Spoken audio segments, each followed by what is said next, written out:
Hello வணக்கம் சொந்தங்களே. இன்றைக்கி வந்து சப்பாத்திக்கு வந்து எக்கு தடக்கா அப்படிங்கிற ஒரு ரெசிபி செய்ய போகிறோங்க. சப்பாத்தி நல்லா இருக்குங்க. அதுக்கு என்னென்ன தேவைகள்னால், பச்சைப்பயிறு ஒரு 150 கிராம் ஒரு 6 மணி நேரம் போட்டு ஊற வச்சுருங்க பச்சைப்பயிறு. அதுக்கப்புறம் ஒரு மணி நேரம் வந்து கடலப்பருப்பு போட்டு ஒரு மணி நேரம் ஊற வச்சுருக்கேங்க. மற்றது தேவையான பொருட்கள் ஒரு மீடியம் சைஸு 3 பெரிய வெங்காயம், மீடியம் சைஸ் 3 தக்காளி, இஞ்சி பூண்டு பச்சை மிளகா, இது 3 வந்து கொரன்னு அரைச்சி வச்சுக்கணுங்க. மற்றது வந்து மல்லித்தூள் 1.5 ஸ்பூனுங்க, மிளகாய்த்தூள் 1 ஸ்பூனு, ஜீரகப்பொடி 1/2 ஸ்பூனு, மஞ்சத்தூளுங்க. அப்புறம் அதுக்கு ஒரு 4 முட்டை எடுத்து வச்சுருக்குறேங்க. முட்டை ஒரு 4. இப்போ லாஸ்ட்டாக வந்து போடுறதுக்கு வந்து கரம் மசாலா கொஞ்சம், நான் வீட்டிலே செஞ்ச கரம் மசாலா தாங்க போட்டிருக்கேன். கஸ்தூரி மேத்தி, அம்ச்சூர் பொடி, மாங்காய் பொடி 3 கடைசியாக லாஸ்ட்டாக சேர்த்துணுங்க. இப்போ வந்து குக்கரில் வந்து ஃபஸ்ட்டு வந்து இந்த பச்சைப்பயிறு, கடலப்பருப்பு இதெல்லாம் போட்டு ஒரு 3-4 சவுண்டு விட்டுருங்க. அதில் கொஞ்சோண்டு உப்பு, மஞ்சத்தூள், எண்ணெய் மட்டும் ஊற்றி வேக வைக்கணுங்க. பாருங்கள், இப்போ சைடு பை சைடு வந்து சப்பாத்திக்கு மாவு பிசைஞ்சு வச்சுருக்காங்க. நல்லா சாஃப்டாக, ஒன்றுமே போடலைங்க. சாஃப்டாக பிசைறதுக்கு வெறும் பச்சை தண்ணியும் உப்பு கோதுமை மாவு மட்டும் தாங்க போட்டு பிசைஞ்சு வச்சுருக்காங்க. இப்போ நல்லா வெந்து எடுத்துடுச்சிங்க. இப்போ எல்லாம் குழம்பு செய்கிறதுக்கு ரெடி பண்ணிடலாங்க. பாருங்கள், இப்போ வந்து எண்ணெய் காஞ்சிடுச்சிங்க. இப்போ இஞ்சி பூண்டு இது மட்டும் போட்டு ஒரு வணக்கணுங்க. அந்த கொஞ்சம் ஒரு 2 நிமிஷம் வணக்கினா போதும் இஞ்சி பூண்டு. இப்போ வந்து இஞ்சி பூண்டு வதக்கியாச்சு. இப்போ வந்து வெங்காயம் போடுறாங்க. வெங்காயம் வந்து ரொம்ப வணக்கணும் ப்ரௌனிஷாக வணக்கணும்ட்டு இல்லை, கொஞ்சம் ஷைனிங்காக வர வரைக்கும் வணக்கணும். கொஞ்சம் நல்லா ஷைனிங் வந்துச்சா, இப்போ வந்து மிளகாத்தூள், மஞ்சத்தூள், ஜீரக பொடி, மல்லித்தூள்லாம் போட்டு ஒரு வணக்கணுங்க. அப்போ வந்து அடுப்பு ஸ்லோவில் வச்சுக்கோங்க.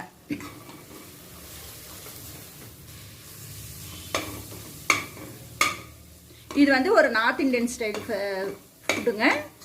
லைட்டாக அந்த இதுக்கு மட்டும் எண்ணெய் தண்ணி கொஞ்சோன்னு ஊற்றிட்டு ஒரு வணக்கிடுங்க.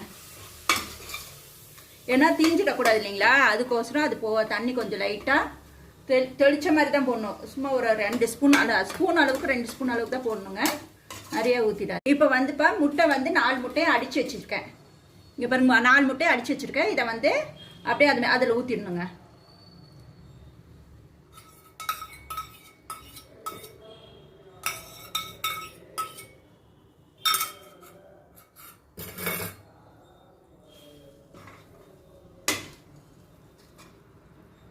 இங்கே பாருங்கள், அப்படியே கொஞ்சம் நேரம் விட்டுணுங்க. அது அப்படியே கொஞ்சம் அந்த கிரம்பிள்ஸாக முட்டை வருங்க.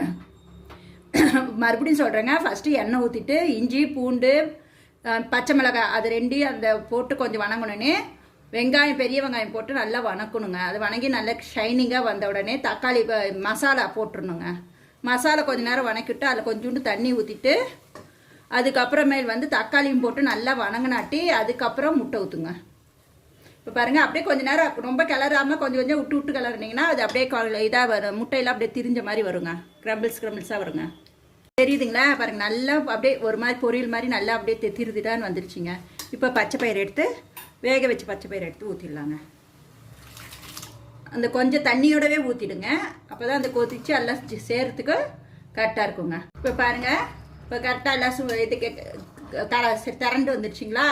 இப்போ லாஸ்ட்டாக ஃபைனலாக வந்து கரம் மசாலா கொஞ்சம், கஸ்தூரி மேத்தி, அம்ச்சூர் பொடி, இது 3 போட்டு ஒரு பெரட்டிட்டு ஆஃப் பண்ணிட வேண்டியதாங்க.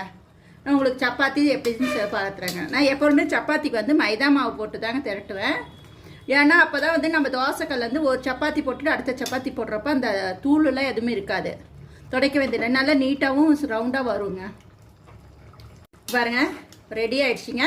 இப்போ அடுப்பு ஆஃப் பண்ணிடுறேங்க. இப்போ சப்பாத்தி சுட்டுட்ருக்கேங்க. சப்பாத்தி வந்து பாருங்கள், அப்படியே போட்டுட்டு கொஞ்சம் ஒரு அளவுக்கு கலர் மாறுமாங்க. அந்த டைமுக்கு தான் திருப்பி போடணுங்க. அதே போல் அடுப்பை வந்து மீடியம் ஸ்பீடில் தான் வைக்கணுங்க. ஃபுல் ஸ்பீடில் வச்சிங்கன்னா தீஞ்சு போயிடும், உள்ளார மாவு இதாகாதுங்க.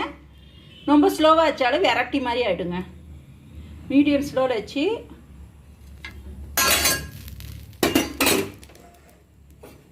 பாருங்கள். இப்போ கலர் சேஞ்ச் ஆகிடுச்சிங்களா, இப்போ தான் திருப்பி போடணுங்க. பாருங்கள், அப்படியே ஒரு சப்பாத்தியை அப்படியே உங்கள்கிட்ட காமிக்கிறேன் பாருங்கள். அப்படியே பபுள்ஸ் அப்படியே பாருங்கள், அப்படியே பபுள்ஸ் வருங்களா. இந்த டைமுக்கு இப்படி லைட்டாக ப்ரெஸ் பண்ணிவிட்ருங்க. ப்ரெஸ் பண்ணிட்டிங்கன்னா பூரி மாதிரி அப்படியே கொஞ்சம் உப்பிட்டு வருங்க. இப்போ பார்த்தீங்களா அப்படியே லைட்டாக உப்புது பார்த்தீங்களா, இந்த மாதிரி உப்பி வருங்க. நான் எண்ணெயில் ஊற்ற மாற்றேங்க, எண்ணெய் ஊற்றாமே சுட்டுருவேங்க. ஏன் மைதா மாவு போட சொன்னால் பாருங்கள், தோசைக்கல் எந்த டஸ்ட் பார்ட்டிகல்ஸும் இல்லை, கோதுமை டஸ்ட் பார்ட்டிகல்ஸில் ரைஸ் இது பார்ட்டிகல்ஸ் இல்லை, அதுக்கோசரம் தான் மைதா போட சொன்னேங்க. மாதிரி நீங்களும் சப்பாத்தியும் எக் தட்டக்காவும் செஞ்சுட்டு பாருங்கள் எப்படி இருக்குதுன்ட்டு செஞ்சு பார்த்துட்டு எப்படி இருக்குதுன்னு கமெண்ட் பண்ணி செஞ்சு பார்த்து சாப்பிட்டுட்டு சொல்லுங்கள். கமெண்ட்ஸ் தயவு செஞ்சு